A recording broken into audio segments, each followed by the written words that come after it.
Advancement TAS. Oh, it's because he put TAS in the file name.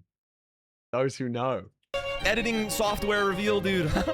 Yes. Oh my god. Now when I log into this world, I should be seeing the Nether for the first time. Yes. Wow. There doesn't seem to be anything here. Yeah, right. Like, I don't know if you see the dimension that I'm currently in. Oh, yikes. This is insane. Oh my god. Yo, Chillium! I'm just digging. Oh my god, how am I here? Before I did anything else, I needed to collect glowstone. Back when I was in the overworld, I used the hopper and bundle to collect crying obsidian from ruined portals. And because I can use a crafter to craft things without getting an advancement, I could now make a respawn anchor.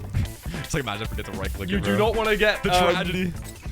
9 lives though, do you? There was 2 things that I needed to do before I could leave the Nether. Kill blazes for blaze rods and trade with piglins for ender pearls. The shiny advancement is only granted if you trade with a piglin while it is mad at you. So if you have gold armor, this is actually not a problem. Since I have gold armor and they're passive, just giving it gold does not count as the shiny advancement. Now I do have to be careful because some of the items that piglins drop actually will give me advancements. And I think probably the smartest thing to do is just going to be to make like a little filtration system. Crying onions. Guys, come on in. Who's cutting onions? Oh.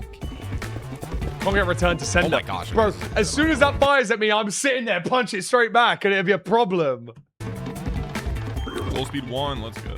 19 pearls. That gives me a ton of breathing room for just Son, like I'm crying onions. And also ender pearls I'm gonna need later. Okay.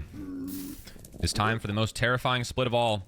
I need to get blaze rods. Getting the ender pearls was effectively child's play compared to the blaze rods. Even though I was already in the Nether, this was still going to be one of the hardest parts of the entire run. Picking up a blaze rod gives you an advancement, so I would have to use a hopper to collect them. But entering a Nether fortress also gives you an advancement, so I would need to use a fishing rod to carefully pull the blazes out. But then, how do you kill the blaze? If you kill it to drop the blaze rod, you will get the monster hunter advancement. So you might try to get a piglin to kill the blaze for you. However, doing this does not drop a blaze rod. This is because blazes are one of the only mobs in the game that only drops its loot if it is killed by a player, which means that it should be technically impossible to get blaze rods without getting an advancement. But here's the thing. For the blaze rod to drop, the player only needs to get some credit for killing the blaze. If you deal some damage and then let a piglin finish it off, you are not directly killing it, which avoids Monster Hunter. But because you still helped, the game actually drops a blaze rod. This loophole is the only way that you can get blaze rods without getting an advancement. The only problem is that it was patched out of the game 2 years ago. In version 1.20 and 1.21, Monster Hunter is now also granted if the player gets any credit for killing a hostile mob.